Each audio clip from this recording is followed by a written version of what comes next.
when a man will take the stage, make himself comfortable at the podium, and endeavor to give a public speech that will inspire the congregation in synagogue on Shabbos, and he should open his mouth and begin the talk with an innocent, it says in this week's Parsha, or perhaps even more damning to the talk would be, it says in last week's Parsha, these phrases act like 5 milligrams of melatonin on the audience. It makes them uninterested. The opening seems bland. And I'll have to win them back with inspiring them as the talk goes, which is easier said than done. But if that same speaker should begin with, now there was a great man and he walked into that holy shul in 1908, and you're not going to believe what he saw, well, then he may have a better shot in delivering his message. Why? What's the difference? Because he began with a story. Stories make great public speeches openers because they're relatable. They're magically captivating. Stories are gripping. I still haven't exactly figured out why it is that we all love stories so much. But we all know that you can lose yourself inside of a well-told, very graphic story. And storytellers are also tasked with giving over a story that creates tension in the audience as the rising action, the opening of the story should make the audience want to hear more. And following the classic story arc that every book, TV show, movie, any great story pretty much ever follows, that there's the opening and you're supposed to build anxiety and uncertainty, and there's good versus evil, and there's the tzaddik, there's a Russia. It seems like good is going to lose. There's no way that our hero is going to be able to overcome. And as you take the audience through different twists and turns, unforeseen circumstances that all make the audience doubt the chance of the hero proving triumphant, when all hope seems to be lost, the tension is at its peak. You then hit the climax, a dramatic turning point, something surprising that the audience didn't see coming, where the hero does something different, unforeseen, and the audience is calmed.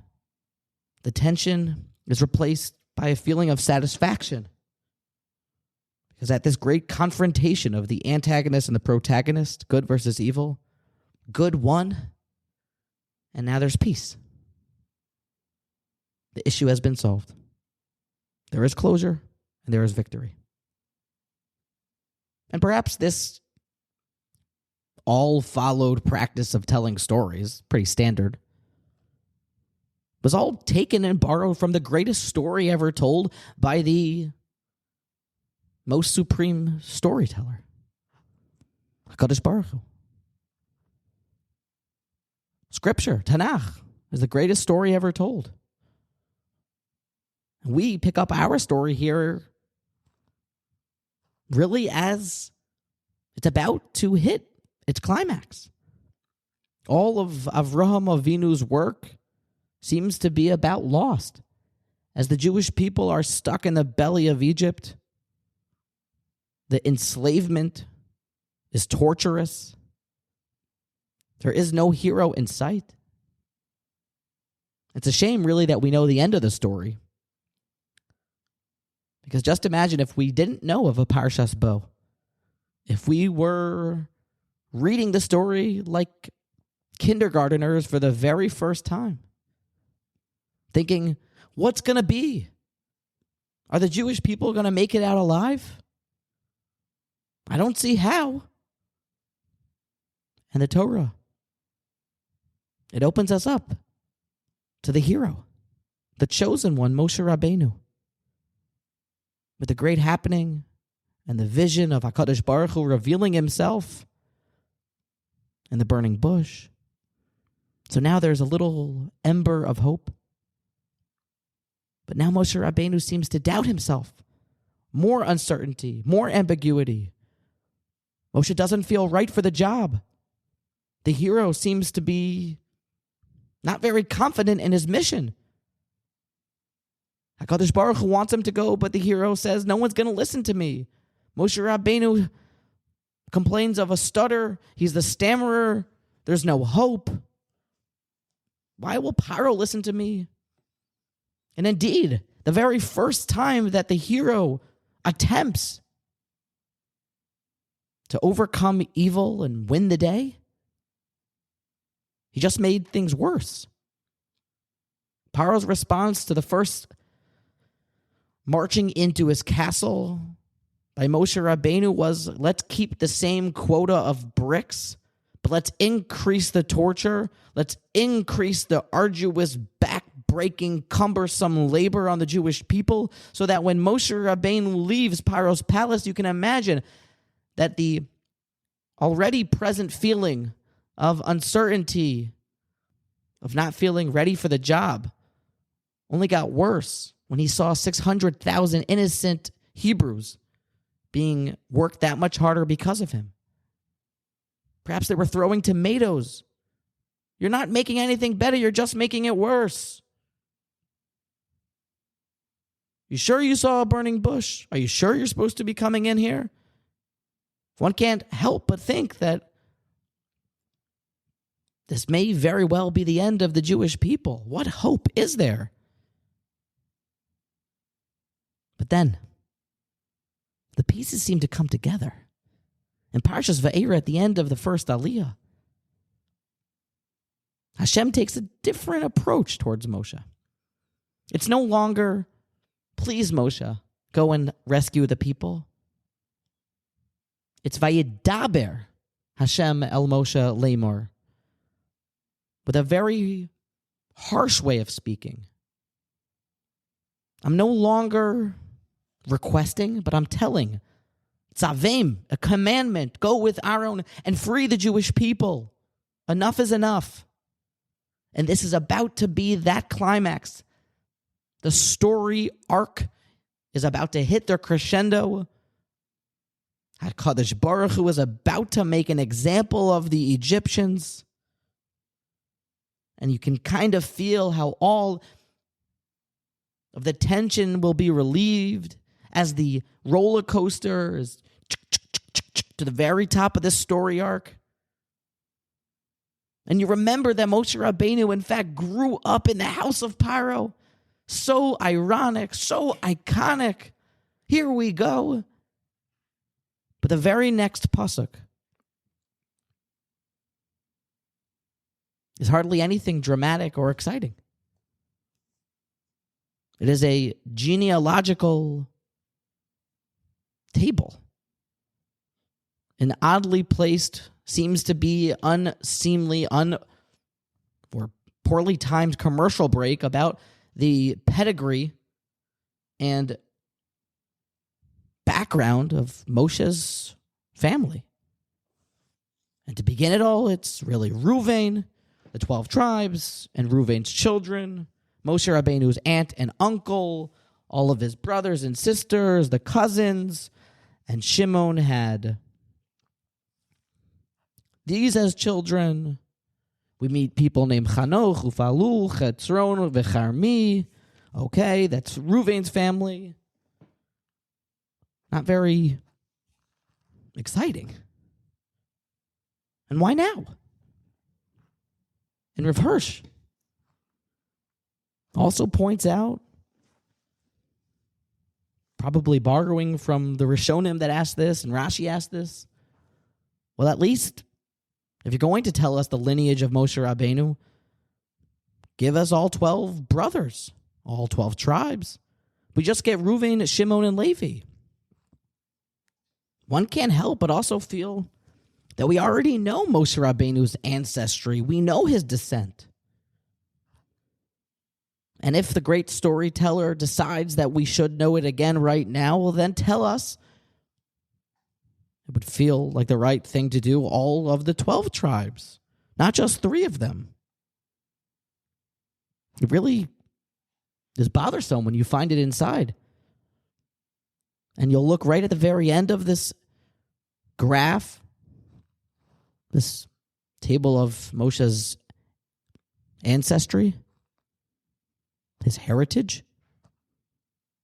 That right after it, the story continues and you get that epic conclusion. You get all the smiting of the Egyptians and you see HaKadosh Baruch Hu's epic miracles and those decimating plagues. But not before this chart. Why here? Why now? And in the first edition of the Hirsch Chumash, when it was translated from Old German to English by a descendant of Rav Hirsch, Isaac Levy, he gives over the following prime and chief idea in all caps, in caps lock, which definitely speaks to the importance of the idea. And the idea is as follows. If the story should end here, not much may be thought of Moshe and Aaron. For the situation for the Jewish people has only gotten worse. And there is no miraculous salvation in sight. But in the forthcoming psukim, we are about to see how Moshe and Aaron were the conduits to carry out some of the greatest miracles that have ever been performed and that will ever be performed. They are about to be the leaders of the highest of high missions. And our verse tells us that may lead onlookers towards a mistake. For human beings have a way of crowning other human beings, lauding them sometimes too much. We love superstars, we love heroes. And the very beginning of some other mistakes, even other religions, were somebody doing something pretty cool, or at least preaching that he did something cool, and then the rest of mankind erroneously deifying them, saying, oh, he does have some godlike powers. He is some form of a god, but no. All that is false. There is only one God. So it must be put down crystal clear that Moshe and Aaron are not gods.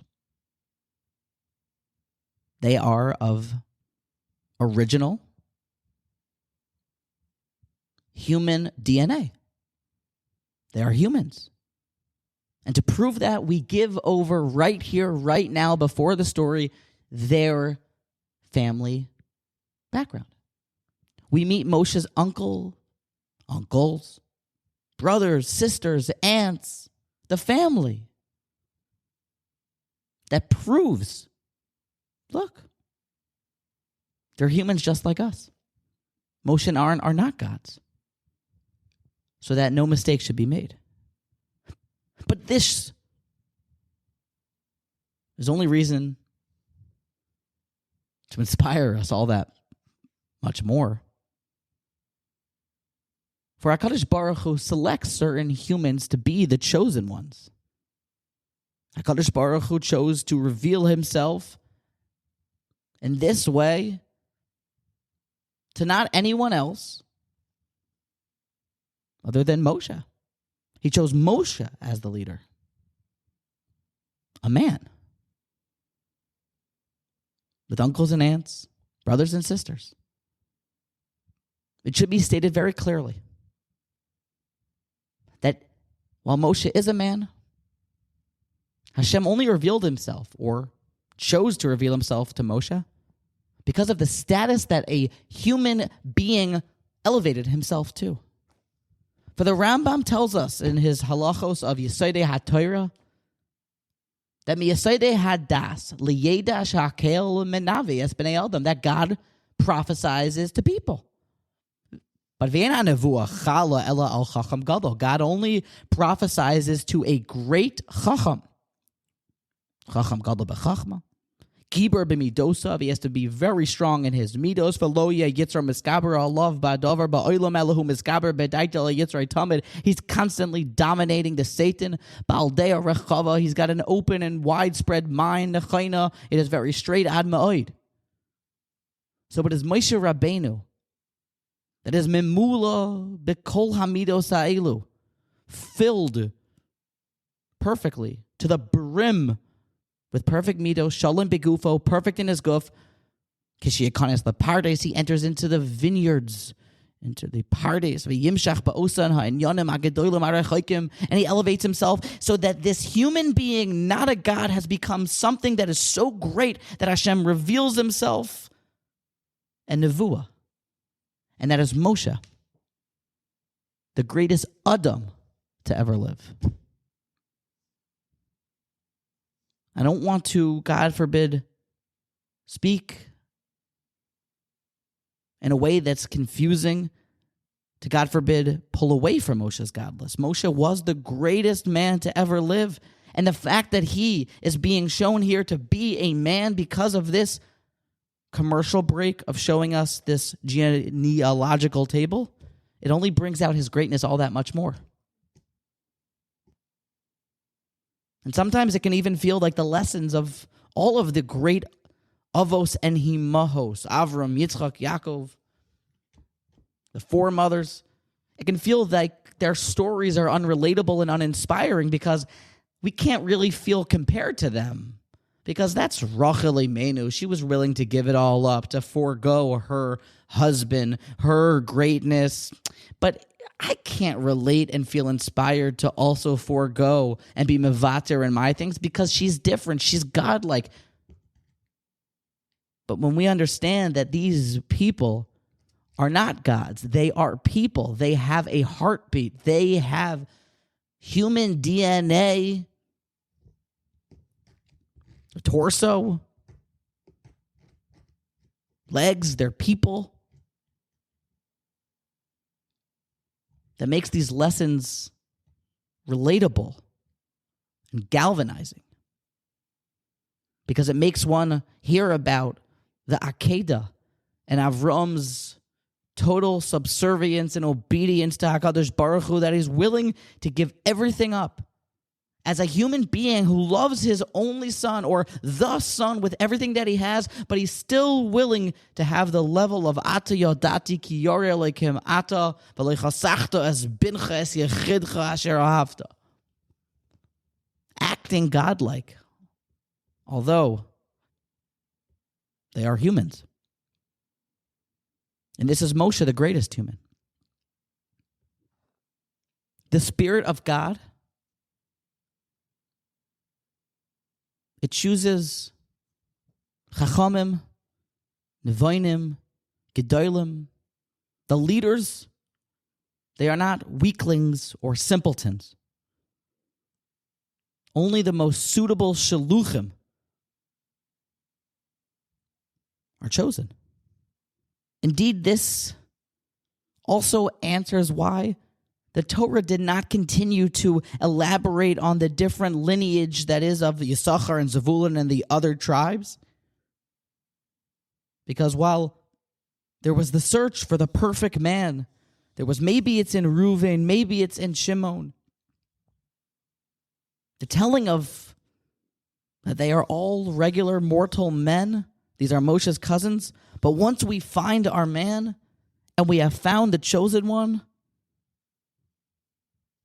well, then the need to prove Moshe's worth, his godless, while also his human origin has been sufficiently proven.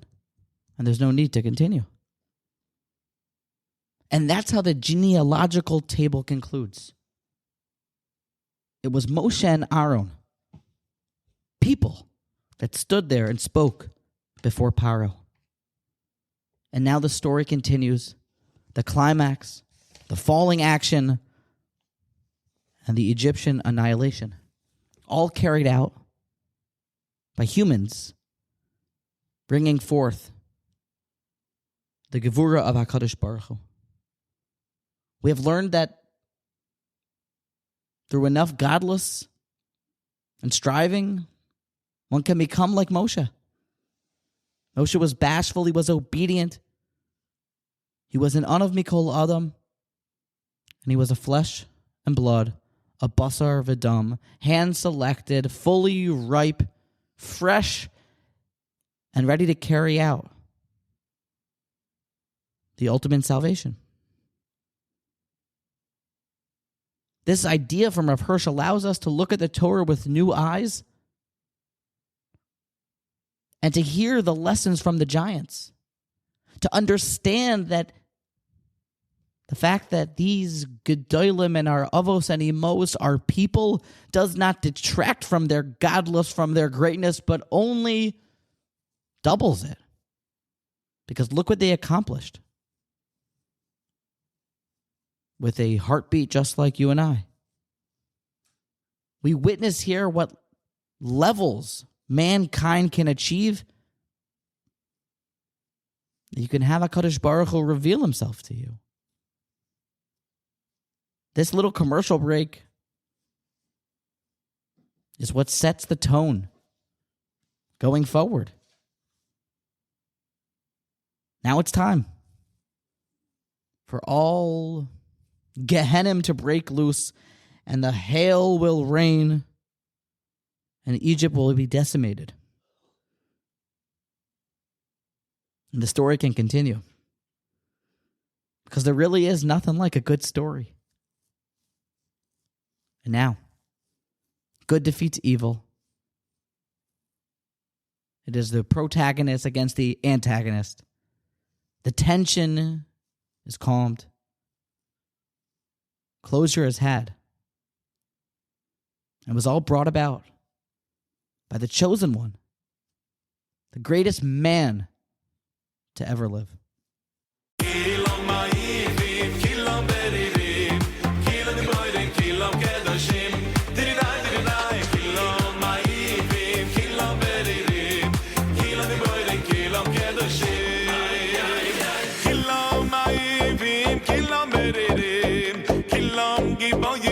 Kilam kedoshim, kilam ma'ivim, kilam beririm, kilam geboirim, kilam doyishim.